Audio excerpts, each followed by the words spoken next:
Paz do Senhor, irmãos. Irmãos de bondade e inocência. Louvamos a Deus uma vez mais, estamos na sua santa presença neste lugar. Quero confessar para os irmãos que hoje de manhã, bom, quem não veio, perdeu, né? Eu não pude estar aqui na quinta e na sexta-feira, não pude estar no trabalho, né? Só pude estar aqui ontem de tarde e hoje de manhã. Mas eu tenho certeza, irmãos, que sem medo de errar, pelo menos para mim, né? O que aconteceu hoje de manhã foi algo do céu aqui. Principalmente, o Senhor começou com a palavra. Aquele irmão, eu não conhecia aquele irmão presbiteriano, e a gente é pleiano, já tem aquela visão, né? O irmão chegou, estava tranquilo, e um martelinho e uma,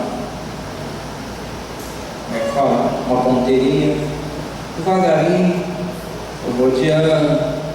Onde é que esse irmão vai chegar? Eu nunca vi alguém pregar o que aquele irmão pregou naquele texto. Eu estava ali me derretendo, eu não sei, uma coisa de Deus. Chegou um momento, irmão, que eu não estava aguentando a cara, estava tremendo no final já da manhã aqui. Eu estou passando uma experiência empírica minha, uma coisa minha, eu tenho certeza que muitos também sentiram. Eu creio que Deus está começando a fazer coisas grandes aqui na nossa vida. Ele falou que ia fazer, Ele vai fazer.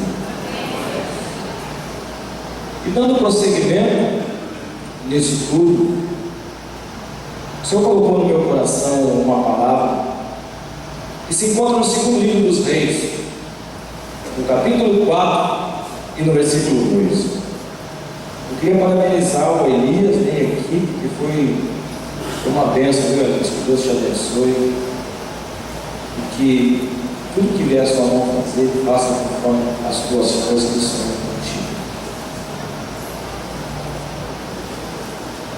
Segundo livro dos Reis 4 e 2 diz assim: 4 e 2, capítulo 4 do segundo livro dos Reis, versículo 2, diz assim: E Eliseu lhe disse: Que te hei de fazer? Diz-me que é o que tens em casa. E ela disse: A tua serva não tem nada em casa, senão uma botija de azeite. Você pode repetir comigo? Uma botija de azeite. Vamos lá? Uma botija de azeite. É o que o Senhor precisa nessa noite. Uma botija de azeite. Irmãos, Eliseu é um personagem maravilhoso da Bíblia. O nome dele significa Deus é salvação. El Yeshua ou Yeshua. Ele tem um pouco de Jesus no nome dele, né? Jesus é Yeshua. O nome dele é El Yeshua. Deus é salvação. Jesus é salvação. Esse profeta Eliseu, ele surge lá no capítulo 19, aproximadamente, do primeiro livro dos Reis, e ele tem um encontro com Elias. E ele começa num período, a gente não tem noção de quantos anos mais ou menos ele ficou com Elias. Ele passou um bom tempo com Elias aprendendo. Em algumas partes do livro dos Reis, quando se faz menção de Eliseu, alguém diz que ele era aquele que deitava água para Elias beber. Antes de Eliseu ser um profeta, um homem usado poderosamente por Deus, ele servia. Lição que nós aprendemos, né?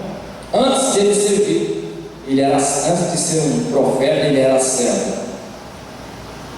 Eliseu era um homem que não tinha medo de obstáculos.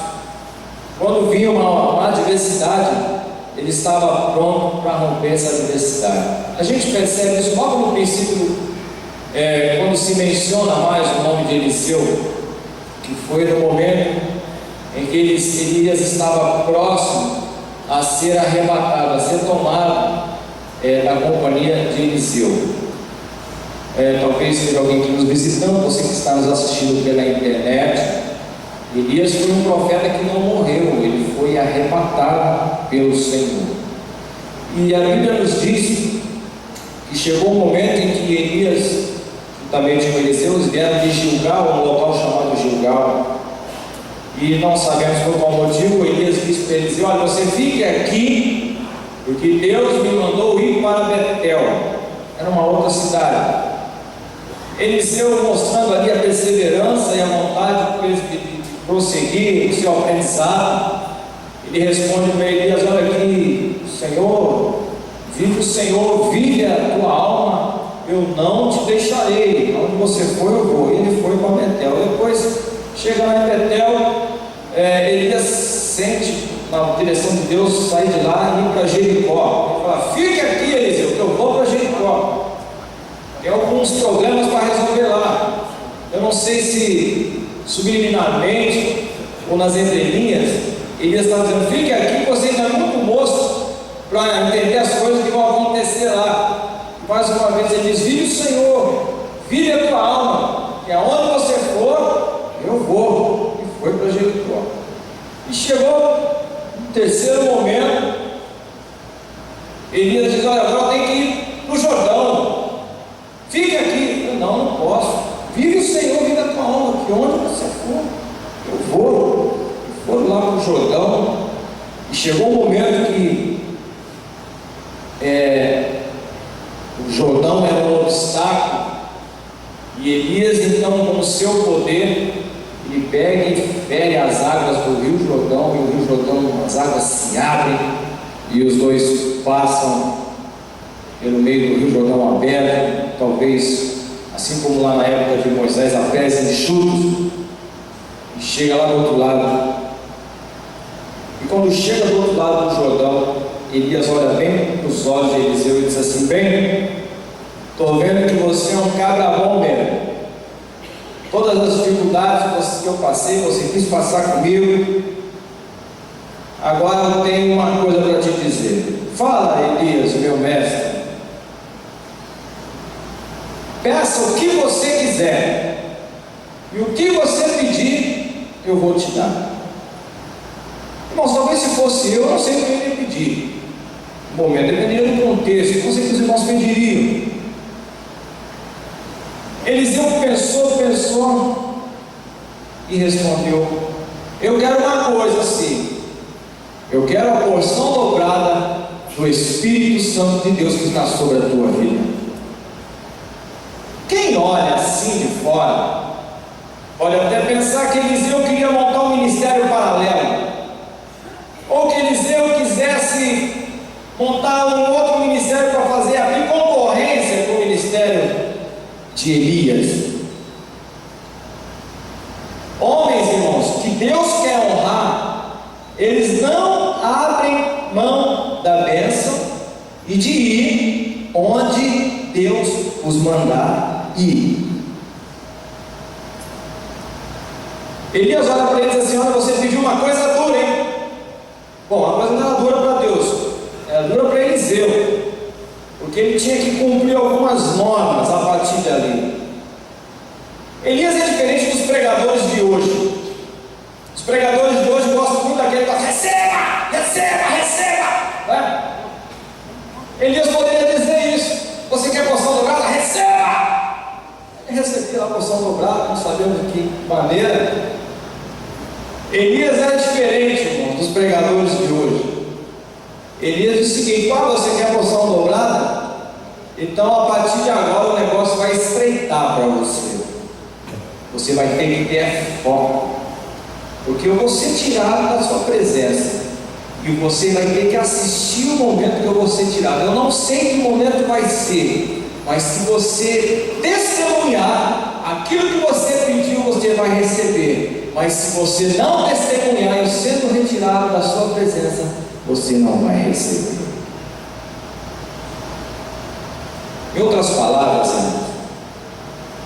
Eliseu estava querendo ser herdeiro das bênçãos. O herdeiro é diferente do ladrão usurpador. O ladrão usurpador, ele vem, consegue, quem vai embora. O herdeiro não. O herdeiro é aquele que vem para ficar, e vem para dar continuidade naquilo que deixaram para ele. O herdeiro no Antigo Testamento, o filho mais velho, tinha direito de porção dobrada. Eliseu sabia que ele era como um filho para Elias, e ele sabia que se recebesse a porção de Elias, ele receberia em porção dobrada. Ele queria a porção dobrada porque ele queria continuar. Deixa eu fazer uma pergunta: quem é que quer continuar aqui nessa noite? Quem quer continuar aqui essa noite? Amém? Eu não sei se você entrou aqui hoje com vontade de desistir, mas eu quero te dizer que se você testemunhar o que Deus vai fazer na sua vida aqui hoje, a porção dobrada do Espírito vai cair sobre a sua vida. Você crê nisso? Amém? Em outras palavras, Eliseu estava dizendo: eu quero continuar o seu ministério, Elias. Eu quero sentir a unção de forma dobrada na minha vida. Eu quero fazer duplicadamente as maravilhas que você faz, Elias. Eu quero ir além de onde você foi. Eu quero receber mais do que você recebeu do Senhor, para a glória do nome do Senhor. Que coisa linda! Porção dobrada. Elias então cobra dele uma postura: você vai ter que ficar de olhos abertos. É interessante, eu não sei se Eliseu conseguia dormir a partir desse dia, porque queria a porção dobrada. E onde Elias ia, agora ele tinha que ir. Onde é que você vai? Oh, rapaz, deixa eu tenho que ter meu momento tranquilo. Não, onde você vai? Eu quero pelo menos estar de longe, sabendo onde é que você está. Tem que estar de olho. Elias estava dormindo. Eu não sei se ele colocava um palitinho no olho para ficar aberto, o outro dormindo, mas tinha que estar com foco.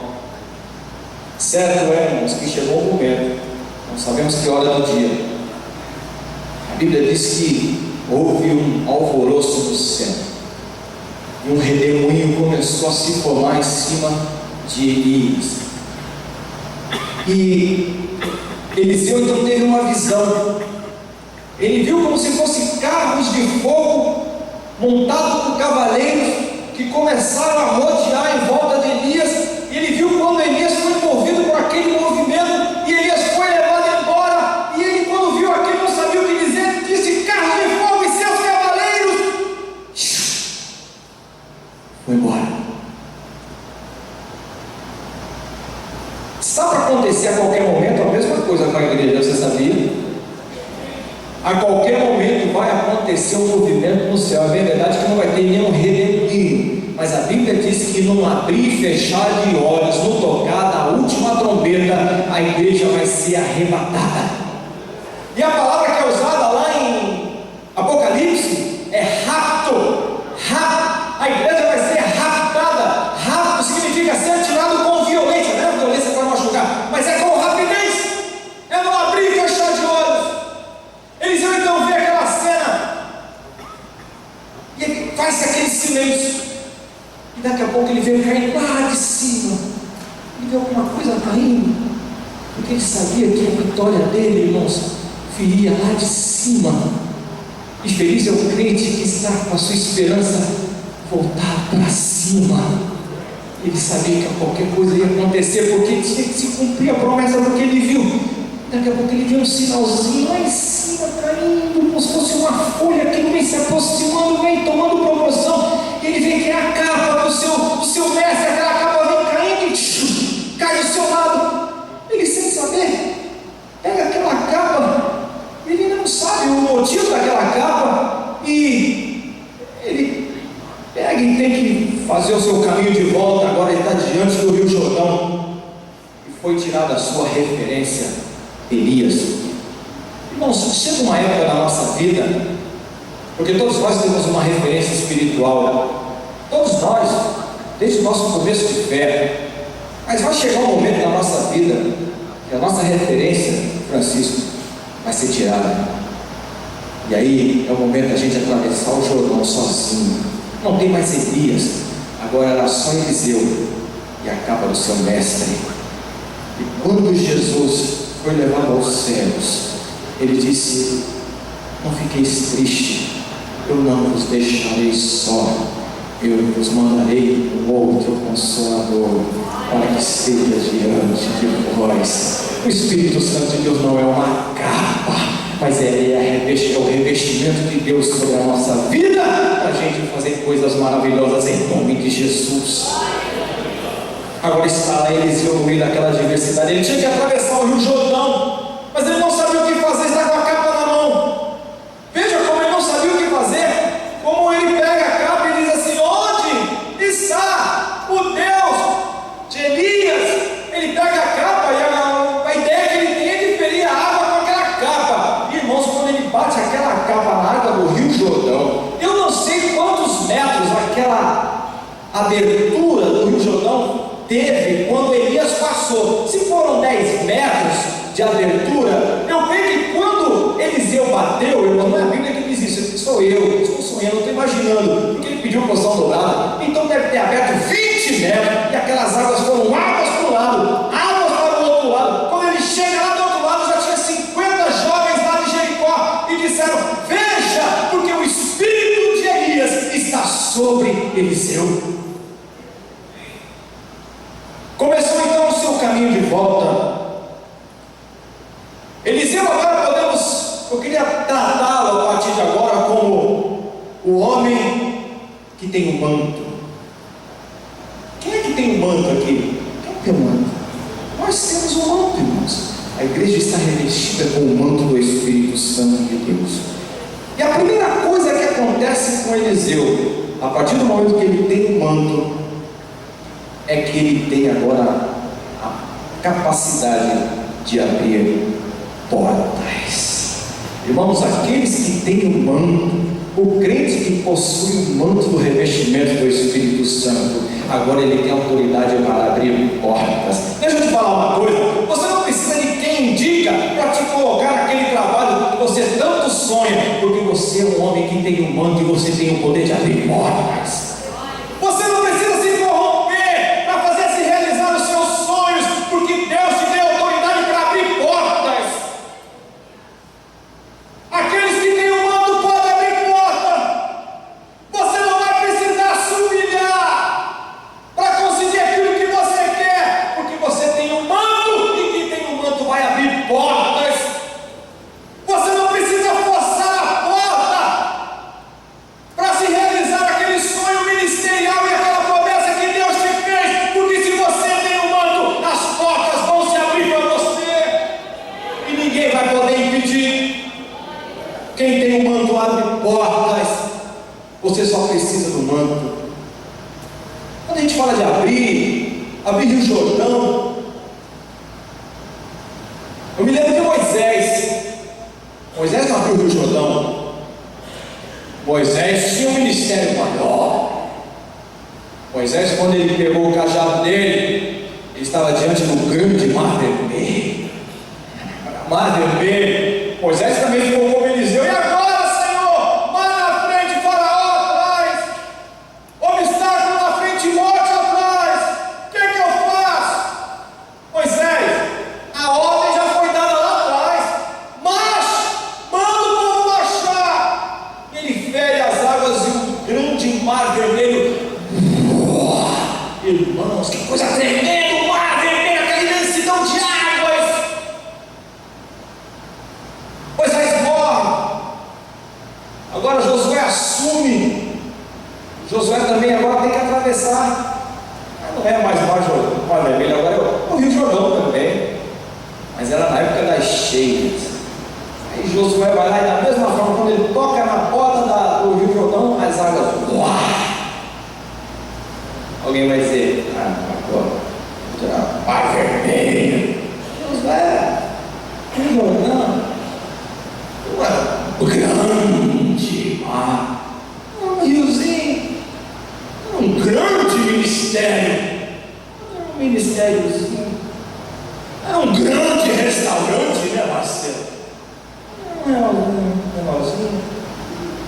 cospe grosso.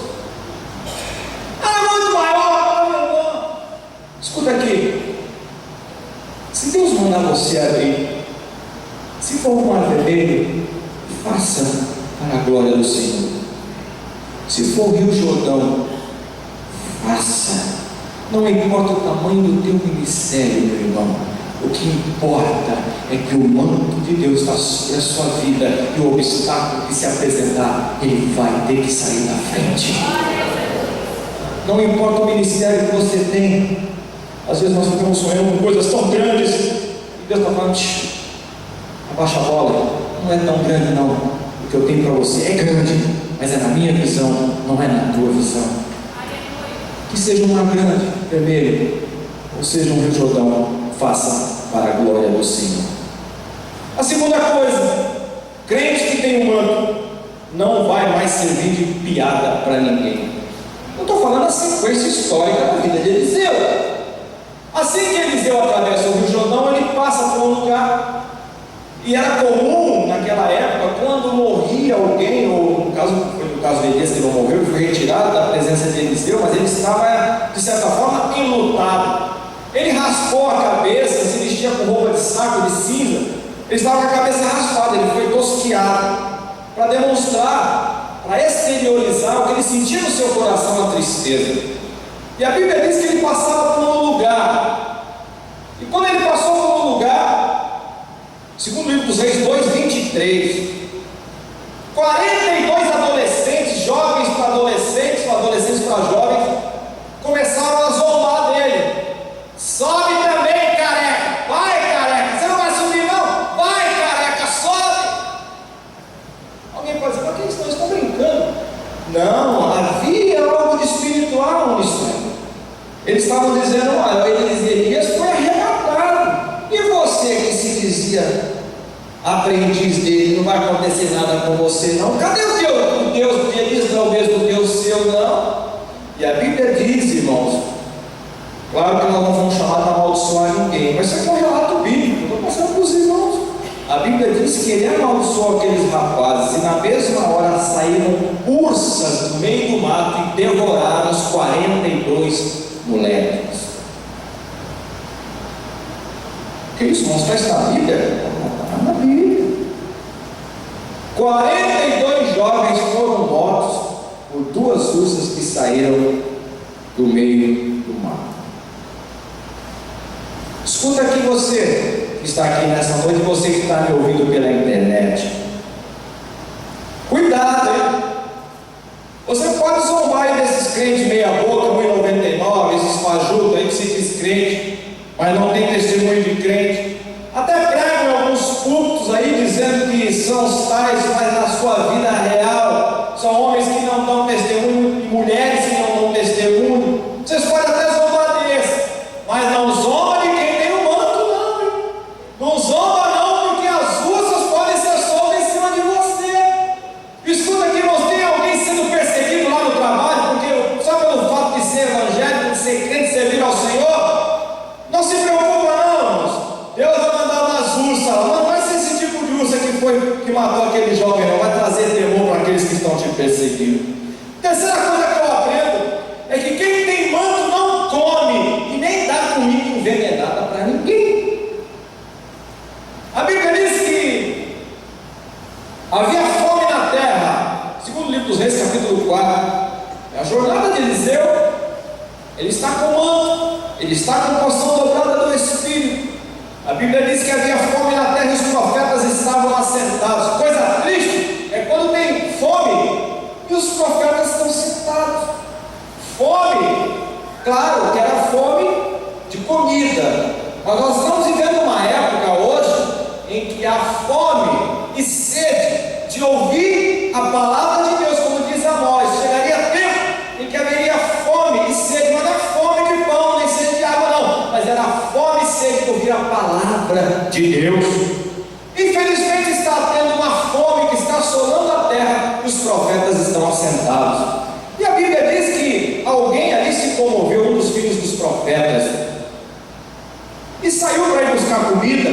E quando ele sai para buscar comida, aquele moço que saiu para buscar comida, a Bíblia diz que ele encontrou um parreiral, um pé de colossíntida, de pepinos bravos, selvagens.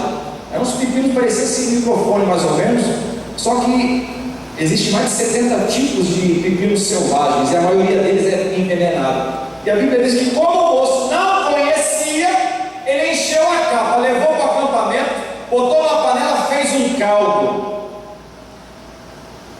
E infelizmente está acontecendo muito disso hoje nas igrejas. Tem muita gente que está ensinando o que não sabe. Nós louvamos a Deus porque a nossa igreja prima pelo ensino. Que coisa linda é ouvir o ensino da palavra de Deus. A gente vai errar menos, irmãos. Não quer dizer que nós não vamos errar mais. Principalmente a gente que fala muito, a gente erra muito. Mas quando a gente aprende a fazer o certo, a gente tem menos chance de errar. Agora, infelizmente, imagine você, alguns lugares deixam chamados evangélicos que não tem escola dominical, não tem ensino, cada um faz aquilo que dá na cabeça. E como o povo, infelizmente, muitos não gostam de ler Bíblia, aquilo que é jogado eles comem. E nem tudo o que é passado para a gente comer, às vezes até boa aparência, vai nos fazer bem. Tem muita gente aí consumindo o coelho, aquela saga Amanhecer, Crepúsculo, Harry Potter, tem até uma certa fundamento histórico, é uma fábula, uma lenda, mas são leituras, é um certo tipo de alimento que está sendo trazido para a alma, que não vai satisfazer as necessidades. A verdadeiro alimento, irmãos, espiritual, a gente só consegue absorver através da palavra de Deus. E a Bíblia diz que o moço não conhecia, e pelo fato de não conhecer, ele encheu a capa. E isso realmente acontece. Quando falta o bom alimento, aquilo que não presta é abundante.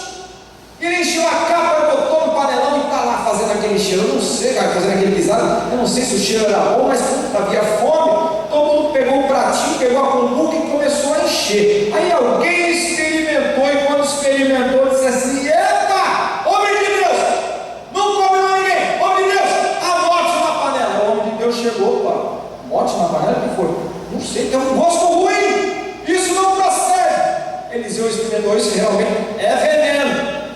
Mas não vamos desperdiçar isso aqui não, vamos dar um jeito. A Bíblia diz que Eliseu pede para trazer farinha, vê se pode, trouxe farinha e pegou a farinha, jogou naquele guisado todo envenenado, e aquela farinha cortou o mal do alimento. Aquele que tem um manto não come e nem dá nada envenenado para ninguém. O que significa essa farinha hoje? A nossa vida é uma grande panela.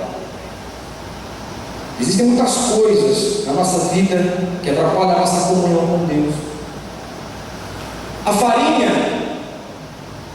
é Cristo, que é o pão. Isaías diz que esse pão foi moído, e esse pão moído virou farinha de rosca. E essa farinha de rosca, eu trouxe um punhado dela aqui hoje para jogar na tua panela. E essa farinha de rosca, ela é poderosa para tirar tudo que não presta da nossa vida. Se tem algum pensamento contrário que está tirando a tua paz, Jesus vai jogar farinha na tua panela hoje. Se tem alguma coisa que você fez que você acha que não tem mais solução, Jesus disse que a farinha dele tem solução para todo tipo de pecado. Se tiver algum tipo de impureza, essa farinha também tira. Se tiver falta de perdão, a farinha também traz perdão. Se são os pensamentos que estão te condenando, a farinha vai te trazer paz. Sabe o que eu aprendo, irmãos? Aqueles que se deixam usar por Deus, que são os crentes do manto, que não dão comida envenenada para ninguém, eles, em nome de Jesus, sempre têm soluções simples para problemas complicados. Eu sei que Jesus tem uma solução simples para o teu problema hoje, que você nem imagina. Outra coisa, Eliseu era o tipo de crente que tinha o manto. E quem tem manto, ainda que não veja o sinal, acredita que vai ter milagre.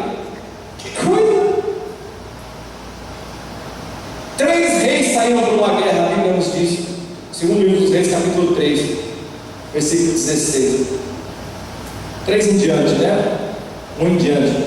Era o rei Josafá, o rei Jorão e o rei de Edom. Saíram para pelejar contra Moabe, rei de Moabe. E eles andaram por 7 dias. E chegou um momento que não tinha mais água nem para os soldados, nem para os animais. E chegaram a perguntar: o que nós vamos fazer? Nós vamos morrer. Aí o rei de Israel, aquele rei todo atravessado, todo em pecado, todo errado. Oh, o Senhor nos trouxe para morrer aqui. Um adorador de Baal, irmãos. Aí alguém disse: o que a gente vai fazer? Olha, tem aqui Eliseu, aquele que deitava água para Elias, chame-o. Aí mandaram chamar Eliseu. E Eliseu, irmãos, aquele que tem o manto, ele não pensa duas vezes para dar uma resposta atravessada, às vezes não. A Bíblia diz que quando ele olhou e viu Josafá, e do lado dele viu o rei Jorão, rei de Israel, ele disse assim: por que você Jorão, por que você não vai procurar os deuses da sua mãe, do seu pai, aquela bruxa da sua mãe? Olha só, não tem momento, irmão. E eu vou dizer outra coisa, hein? Eu só estou aqui por causa de Josafá, porque se fosse por você eu nem viria aqui.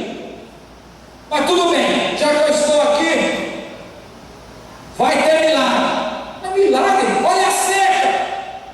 Manda vir um tocador de harpa. Aí mandou vir um tocador de harpa, irmão. Deus faz assim. Quando Deus quer fazer um milagre, primeiro ele tem que criar o ambiente. Aí o tocador de harpa começou a tocar harpa. Vai dedilhando aí, menino. Vai dedilhando aí. E a Bíblia diz que Eliseu começou a ter uma visão. Ele falou assim: olha, vocês não vão ver chuva. Vocês não vão ver nuvens, não vai cair um pingo de água do céu, mas aqui nesses vales, Deus vai encher de águas. Então vocês agora cavem covas no vale, porque Deus vai mandar água. Escute aqui, você entrou aqui nessa noite e você está no vale. Você não está vendo sinal de chuva, não há perspectiva nenhuma de acontecer nada, mas o Senhor está mandando você hoje cavar cova no vale, porque vai virar. E sabe o que aconteceu, irmãos? No outro dia, na hora da adoração, da queima de sacrifício, a Bíblia diz que as águas começaram a vir por um caminho e encheram as covas. O profeta de Deus, o homem de Deus que tem o manto, que tem o revestimento do Senhor, ainda que ele não veja sinal, ele sabe que vai acontecer milagre. Ele sabe. Você pode não estar vendo sinal de nada, mas vai acontecer milagre na sua vida hoje, em nome de Jesus. Em nome de Jesus. E agora chega nesse fato que nós acabamos de ler na introdução desta mulher. Essa mulher, esposa de um profeta, ela testifica isso na conversa com Eliseu. Ela diz: olha, você sabe que meu marido é um homem de Deus, ele morreu, deixou uma dívida, e agora eu não tenho como pagar essa dívida. E os meus credores já bateram na porta e disseram que vão levar meus 2 filhos, que eu não tenho como pagar. Eu não tenho como pagar. O que eu vou fazer? Essa mulher,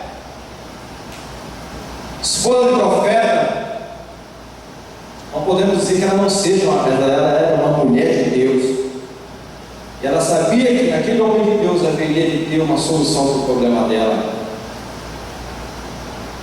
Ela era um tipo daquela mulher que, em meio à crise, em meio a toda a dificuldade, o salmo da vida dela é o Salmo 125, aquele que diz isso: confio no Senhor, Sião como os montes de Sião, que não se abala, mas que permanece para sempre.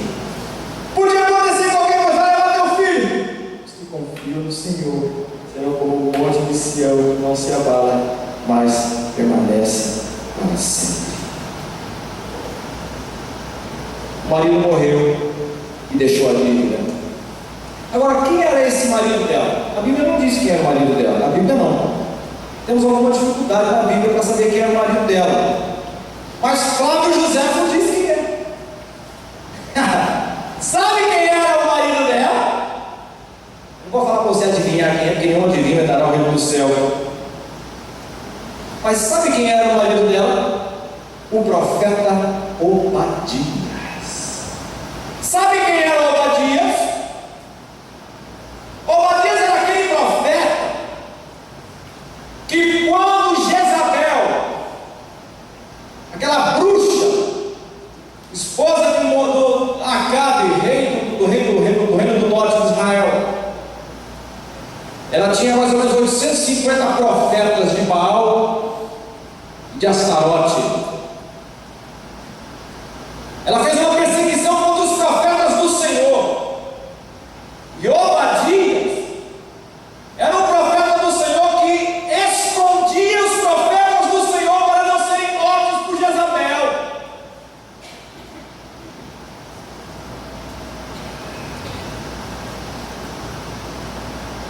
Ele jamais pensou que passaria por isso a sua esposa.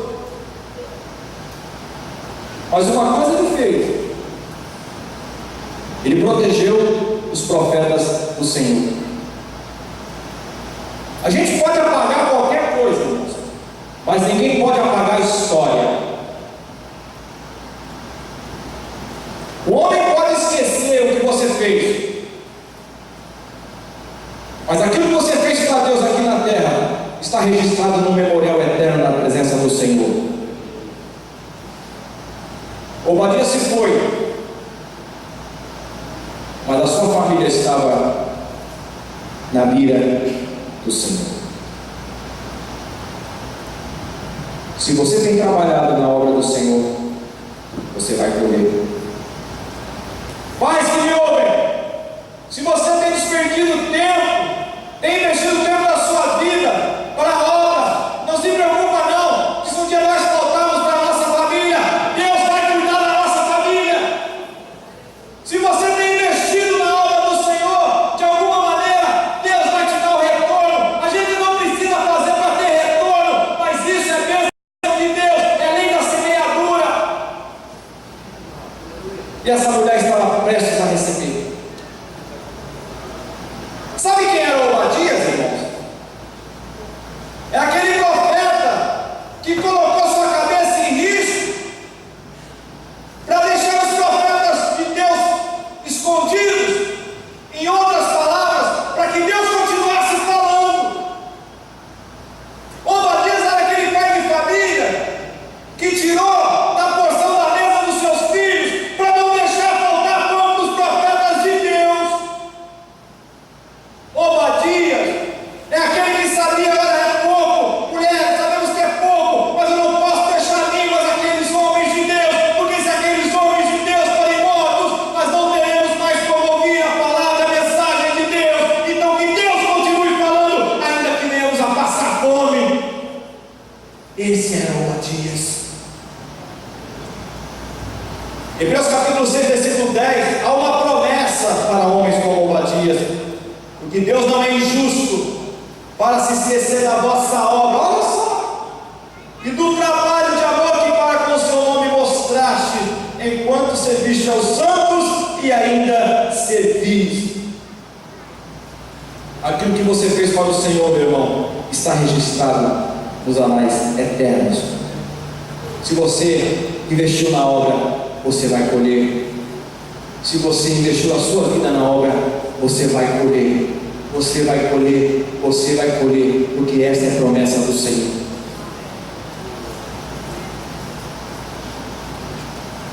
A mulher pergunta para Eliseu: pois é, o que eu faço? Vão levar meus filhos. Aí Eliseu responde o seguinte: poxa, mas o que eu tenho com isso? Ele dá uma resposta atravessada. Parece até quando Jesus falou com aquela mulher: olha, mulher, aquela circunferência, né? Senhor, me acorde, me salva. Ó, minha filha, é o seguinte: não é justo tirar o pão dos filhos e dar os cachorrinhos. Aí aquela mulher pega e diz: mas Senhor, os cachorrinhos também comem da mesa do seu Senhor. Quer dizer, uma humilhação tremenda. Agora a gente vê eles fazendo a mesma coisa, né? Mas o que eu tenho a ver com isso? O problema é seu, não parece que ele está falando isso? Mas em outras coisas, em outras palavras, irmão, Eliseu está testando a fé daquela mulher. E ele faz uma pergunta para ela: tá bom, mulher, o que é que você tem em casa? O que é que você tem? Falou assim: olha, a tua serva não tem nada em casa a não ser uma botija de azeite. Sabe o que eu aprendo aqui? É algo tremendo que a gente às vezes não presta atenção. A pergunta dele é: o que é que você tem em casa? Quer dizer, ela precisava de um milagre. Ele não mandou ela ir para Jerusalém. Ele não mandou ela ir lá para o Rio Jordão dar 7 mergulhos. Ele não mandou também tomar aquela garrafinha que agora está fazendo milagre aí, com água mineral, uns e outros ali. Ele não mandou tomar nada disso, não mandou fazer nada disso. A pergunta foi: o que é que você tem em casa?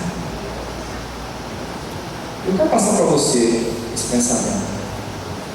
Talvez você esteja imaginando que a solução vai vir lá do Oriente Médio, vai vir do político, vai vir do céu, pode até vir, vai vir da igreja. Mas o que o Senhor está perguntando para você é o seguinte: o que é que você tem em casa? Sabe o que Deus está querendo dizer, irmão? Que o milagre que a gente precisa, aquilo que a gente espera vai acontecer, é na nossa casa. A fonte vai ser lá, de onde a gente menos espera. Às vezes a gente fica esperando tanto em tanto lugar lá, e o negócio está tão pertinho da gente, está dentro de casa. E essa mulher parece que envolvida com uma crise de autoestima, está com uma baixa autoestima. A tua serva não tem nada. Às vezes a gente tem essa mania, né? A gente está cheio de coisa em casa. Às vezes a camarada fala assim: a crise está brava lá em casa, não tem arroz, não tem feijão. Aí ele começa a procurar lá no armário, e aí tem um monte de pacotinho de arroz fechado com grampinho, com um prendedor. Aí tem saquinho de arroz, saquinho de macarrão. Aí ele vai juntando aqui, dá um monte desse tamanho assim, ó. E ele está vendo que aquilo ali é tudo bênção de Deus. Embora ele ache que não tenha nada, mas a solução está dentro da própria casa dele. Um monte de poucas coisas que se tornam um monte de outras coisas. E ela: eu não tenho nada. Talvez você tenha entrado aqui com essa mulher: o que você tem em casa? Mas meu pastor está perguntando: não tem casa? E em casa o negócio está bravo, não tem nada. Não tem nada, mas não tem você. Você, na presença de Deus, meu irmão, é como se fosse uma flecha aljada de Jeová. Você nas mãos de Deus é um instrumento que Deus vai usar para fazer coisas maravilhosas. Você sabia que por causa de você e eu fomos pagos com preço de sangue pelo Filho de Deus, e nós estamos aqui por misericórdia e graça. Como você não é nada? Você sabia que por sua causa, se alguém mexer com você, está mexendo na menina dos olhos de Deus? Como você não tem nada? Como você não é nada? Você é o Filho de Deus, que Deus te trouxe para essa terra com um propósito, e Ele vai cumprir o propósito da sua vida, porque Ele é Deus. Ainda que tudo diga que não, Ele vai fazer.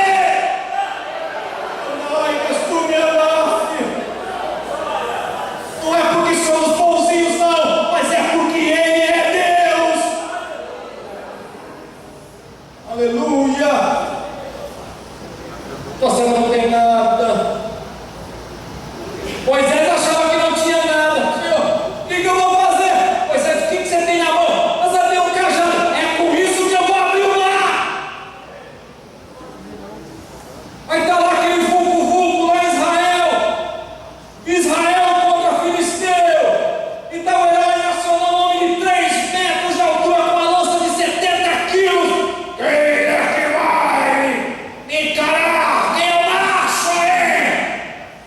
Rapaziada: tô fora. Maluco? Tô fora. Aí vem lá um menininho, lá um ruivinho. O que está acontecendo aí? Ih, rapaz, um maluco aí, ó, um rei, os filisteus lá no céu, os gigantes dele, disseram o seguinte: não vai ter guerra não, mas quem matar aquele camarada lá vai ser vencedor. Aquele circunciso afrontando o Deus de Israel: deixa comigo. Davi não tinha uma ponto .50, não tinha R15, não tinha nada disso. Ele tinha uma fundinha e 5 pedrinhas, e só precisou de uma. Vem, gigante! Vou te pegar! E começou a amaldiçoar: que Ascarote te aleje, que Moloque te deixe lenta. Você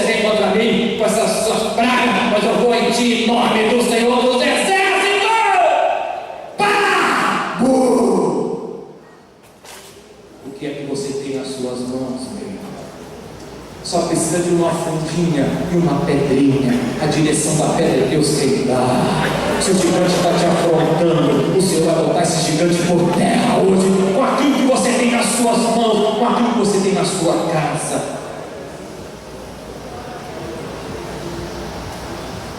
Jesus estava palestrando, 10.000 pessoas. O que vamos fazer? Jesus tem pão não. Peraí, Senhor. Aí foi um gaiato lá, não sei se você está falando de brincadeira. Tem um menininho aqui que tem 5 pães e 2 peixes. O que são 5 pães e 2 peixes para 10.000 pessoas? Que brincadeira de mau gosto, né?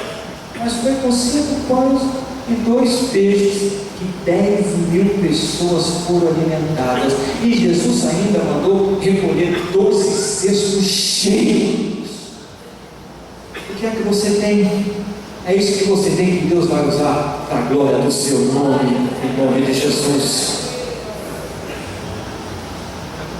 Já estou terminando. O profeta diz para a mulher: vai fazer o seguinte, arruma um monte de vasilhas aí nas suas vizinhas, vai para a tua casa, fecha a porta, e lá dentro o milagre vai acontecer. Luciano, sabe o que eu aprendo aqui? As promessas de Deus, irmãos, elas são dadas em praça pública.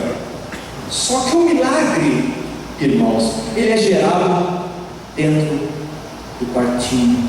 Quando ela fica dentro do cômodo lá de casa, lá dentro. Para lá, um lugar onde ninguém via que o milagre estava sendo gerado. As vizinhas não entenderam nada. Mas para que tanta vasilha? E agora ela se trancou dentro de casa. Ela está lá dentro do quartinho dela. Então, eu não sei como é que foi o processo. Se de uma, aquilo ia multiplicando e enchendo as outras. Eu não sei. Uma coisa certa, irmãos. O óleo não parava nunca.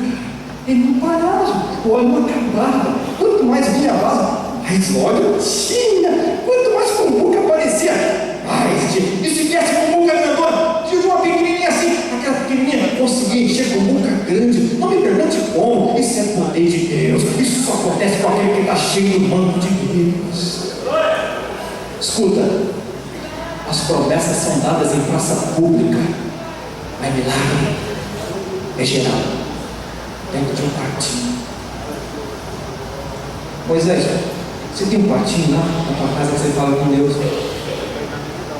Ezequiel, pastores, vocês têm um quartinho lá que vocês falam com Deus? Vocês têm um momento com Deus? Que seja no banheiro, irmãos, que seja um lugar que só tenha você e Deus, que Deus possa pegar aquela cumbuquinha, aquele pouquinho que você tem, e Ele vai começar a multiplicar aquilo, e a pequenininha começa a encher as grandes, e daqui a pouco todas as cumbucas da casa estão cheias, porque teve uma disposta a ser usada por Deus. Que coisa maravilhosa! Agora tem um detalhe, falamos que as promessas são feitas em praça pública, milagres são gerados no quartinho. O profeta não vai para casa e fica fechado. Na praça tem plateia, né, irmãos? Quartinho tem não. Na praça tem auditório aplaudindo. Lá no quartinho você é um anônimo. Na praça, muitas vezes quando a gente chega lá, bota um tapete vermelho. Já fui pregar, tinha até água de coco. Falei, coisa do céu. Água de coco para pregar. A praça é assim. A meu quartinho é boca no pó. Ai, Senhor, eu te agradeço. Eu não quero água de coco, Senhor. Eu quero água da vida da minha vida, Senhor. Eu não preciso mais nada, a não ser a sua presença. Deixa eu fazer outra pergunta. Deixa eu perguntar de novo. Faz quanto tempo que você não vai lá no quartinho? O Senhor está com saudade daquele bate-papo que você tinha no quartinho, você lembra? Você lembra? Quantas coisas boas eram geradas aqui naquele quartinho. O Senhor está te esperando lá. Outra coisa, irmãos, quando a gente vai para o quartinho, como a mulher, a gente sai de cena, a gente desaparece. Pior que é bom a gente desaparecer. Jesus disse que se o grão de trigo não morrer, fica só. Mas se morrer, germina outros grãos. Às vezes tem um momento, a fase da gente desaparecer. Não é desaparecer da igreja, não. As coisas parecem que não. A gente some mesmo. A gente é meio que esquecido. Bota a gente no freezer, na geladeira, dá uma gelada na gente. Ninguém te chama mais para pregar, para dar testemunho, para cantar. É a hora de você subir. Não fica triste, não. Essa aqui é a hora boa, porque é a hora de você ir para o quartinho. Porque quem está no quartinho é a hora de sumir, desaparecer, sair de cena.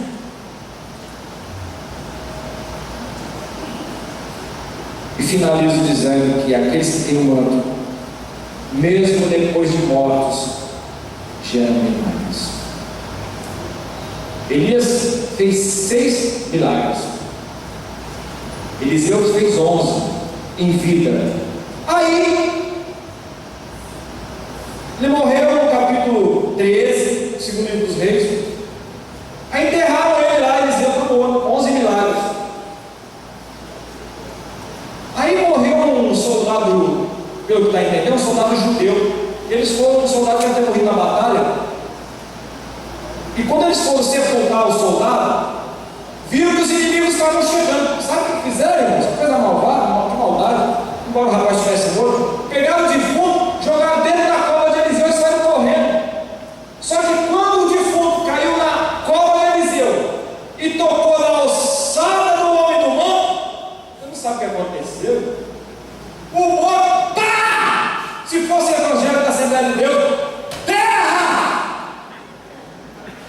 O homem reviveu e saiu em pé e com certeza saiu glorificando o nome do Senhor. Eu estou vivo! Eu estou vivo! Eliseu morreu, irmãos, mas o nosso Elias, o nosso Eliseu do Novo Testamento, Jesus, que é o Yeshua e a salvação, ele morreu, mas ele ressuscitou, ele venceu a morte. E o que salva e que nos dá vida hoje não é a sua ossada, porque ele está vivo, mas o que nos dá vida hoje são as suas palavras.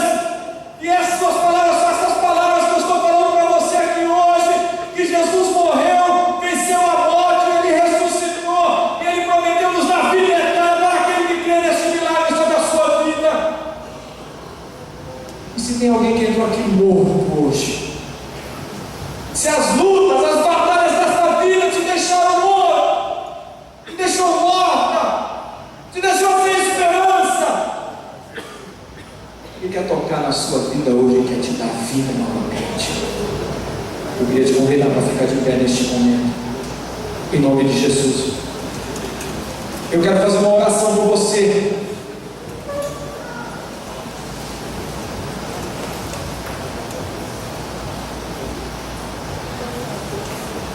O Antigo Testamento não fala o nome de Jesus, mas foi Ele que multiplicou o azeite da viúva.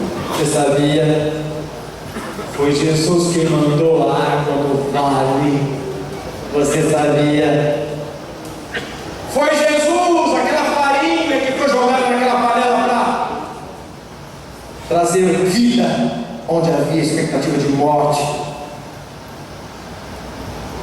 Jesus é que é o responsável pelo memorial eterno daqueles que fazem alguma coisa na sua obra.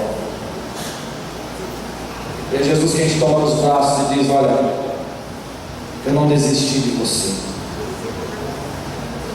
Aquele homem que foi jogado na cova, ele tocou na ossada e reviveu. Mas hoje, espiritualmente, pela fé, Jesus quer te dar vida, que você toque no manto de Jesus. Ele quer te dar vida. O tangedor chegou. Quando chega o tocador, cria o ambiente. Eu queria te convidar, você que entrou aqui nessa noite, Se por algum motivo você perdeu a sua esperança, se por algum motivo, sabe o que Deus está falando aqui para mim? Ele perdeu a esperança na casa dele. Olha, mas Jesus está dizendo que onde você não tem mais esperança, é para você investir toda a sua esperança, porque é lá que Ele vai fazer o milagre. Você crê? Se você está precisando de uma oração, se você está precisando de um revigor, eu quero orar para você. Se você sentiu que Deus falou com você de alguma maneira, e você precisa tomar uma posição diante de Deus, diante de Jesus, diante do Evangelho, eu quero orar por você. Vem aqui em nome de Jesus. Ele não desistiu de você. Há esperança para você. O que é que você tem em casa? As promessas de Deus. Em nome de Jesus, vem.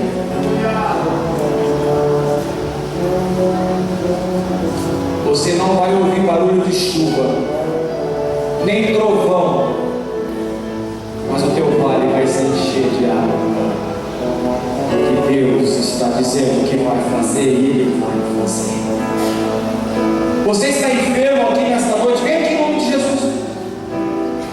Tem alguém enfermo aqui? Vem aqui, fica aqui separadinho do lado. Eu vou pedir para o pastor Obreiro aqui fazer a oração de fé com a unção do óleo na sua vida.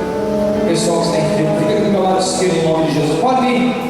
Jesus vai curar aqui, irmãos, em nome de Jesus. A minha filha não vinha para o culto. Pergunta para ela, estava se torcendo de cólica. Eu falei, vem aqui, vamos orar. Nós oramos, ela está para a glória do Senhor. O Senhor é o mesmo. Adriana, se você estiver assistindo pela internet, Adriana, o nosso Deus é o Deus que manda água no vale. Alexandre, varão, olha até lá a bênção que Deus te deu, varão. Aleluia. Senhor, meu Deus e meu Pai, em nome de Jesus, Pai, eu quero te louvar por tudo aquilo que tu fizeste nas nossas vidas nesta semana, na vida dos meus irmãos que aqui estão, outros não estão, estão nas suas igrejas. Pai, foram obras tremendas que não tem como dizer, não tem como explicar. Te agradecemos, ó Deus, pelo revestimento que tu nos deste gratuitamente, somente pelo fato de crermos na morte e ressurreição do teu Filho Jesus.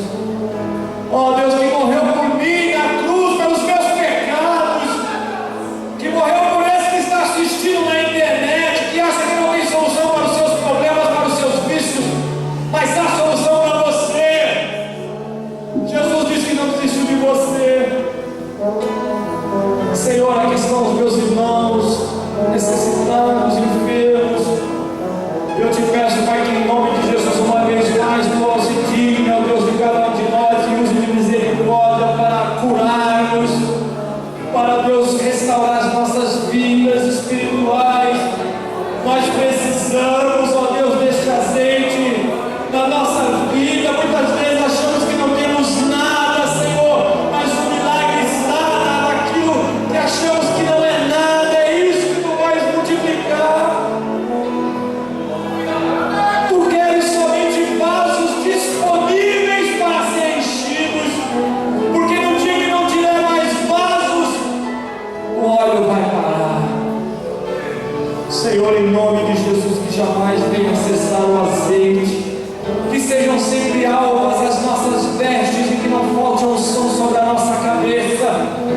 Abençoa a nossa igreja, o nosso pastor, os nossos pastores auxiliares, as nossas congregações, nossos missionários, aqueles que nos assistem na internet. Ó Deus, em nome de Jesus, tu venha dispensar uma bênção especial, tu venha salvar almas nesta noite para a glória do teu nome.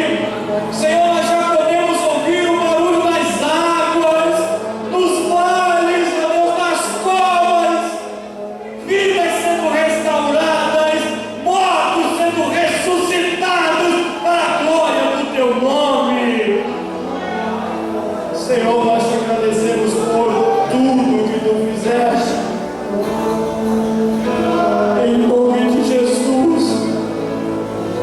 Se tem alguém aqui na fase do desaparecimento, que tu ajude, ó Deus, que tu fales no secreto com ele no quartinho, ainda que seja com a boca no pó, mas que tudo o seu nome seja glorificado, para a glória do Senhor, assim que pedimos em nome de Jesus. Amém. Que Deus abençoe os irmãos. Leve essa palavra no seu coração em nome de Jesus. Amém.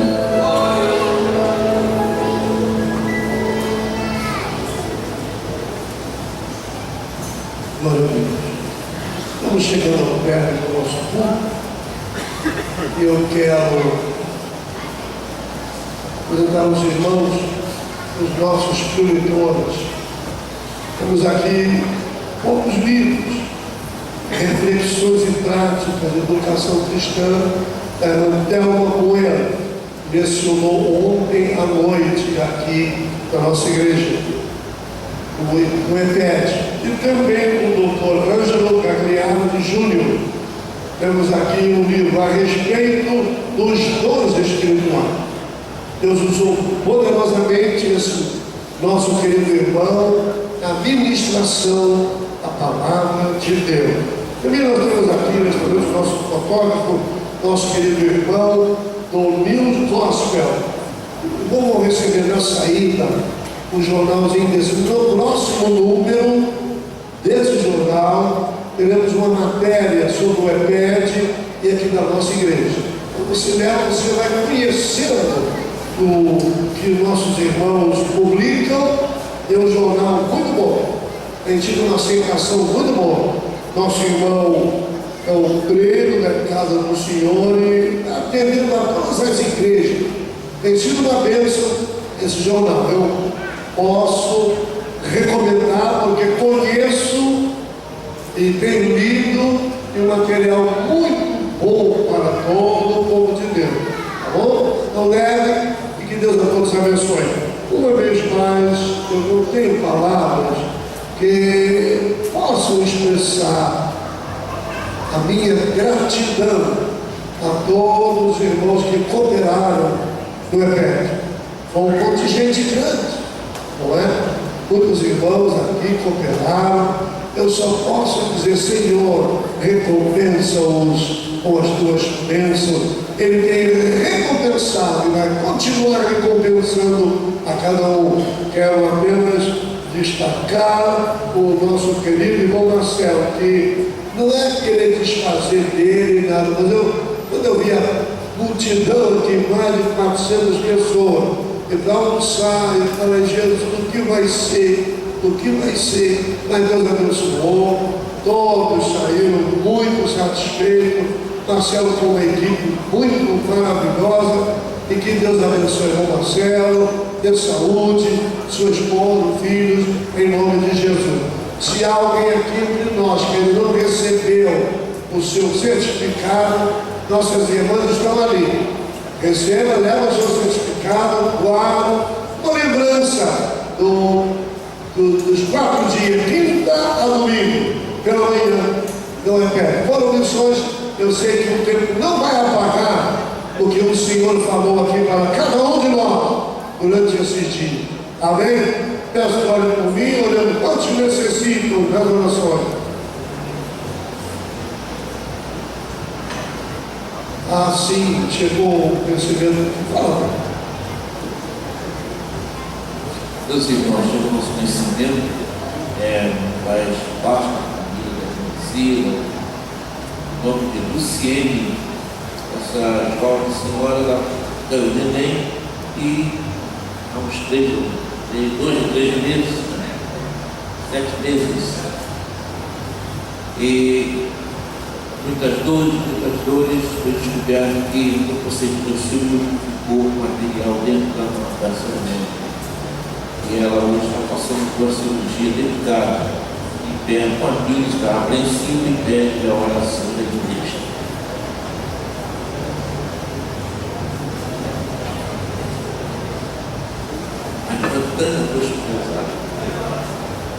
A Tânia Rafael foi hospitalizada, também está orando pelo Senhor. A irmã Tânia esteve conosco esses dias, hoje pela manhã, e veio no culto, né? E passou mal, o presbítero Mário levou em casa, e cada filho levou para o hospital, e vamos orar. Nós sabemos como está a nossa irmã. A voz que Deus te visite a nossa irmã e repreenda a enfermidade em nome de meu pastor. Olha, Senhor, nos pedindo o povo de Deus, que uma boa semana para todos, em nome de Jesus. Esperamos todos, irmãos, os alunos aqui amanhã à noite, e terça-feira, aqui no estudo da Palavra de Deus. Oremos. Senhor, nosso Deus, nosso Pai, nós te damos graça por tua bondade para conosco, por esses dias, por esta noite, por esta manhã. Muito obrigado por tudo, querido Deus. Senhor nosso, nós te apresentamos as tuas filhas, ó Deus, que foram citados os nomes aqui. Que o teu Espírito Santo visite, ó Deus, ainda agora, Pai, aonde elas estiverem, Pai, as tuas filhas, ó Deus, sejam, Deus amado, visitadas por ti, Deus. Leva a cura, leva, Deus, a bênção, leva, Deus, o milagre, Pai. Nós te apresentamos também a tua filha irmã Adriana, te apresentamos tantos outros que estão, ó Deus amado, passando por enfermidade. Teu Espírito Santo visite, levando refrigério. Nós queremos pedir, Pai, estando a semana abençoada, estando a tua graça, a tua misericórdia, nos leve em paz aos nossos lares. Meu Deus, a tua boa mão esteja sobre nós. Assim nós te suplicamos e te agradecemos em o nome santo de Jesus Cristo, que vive e reina para todos sempre, e todos digam amém. E assim que a graça de nosso Senhor Jesus Cristo, o amor de Deus nosso Pai, e as doces e consoladoras promessas do Santo Espírito sejam com todos que amam e aguardam a vinda do Senhor Jesus.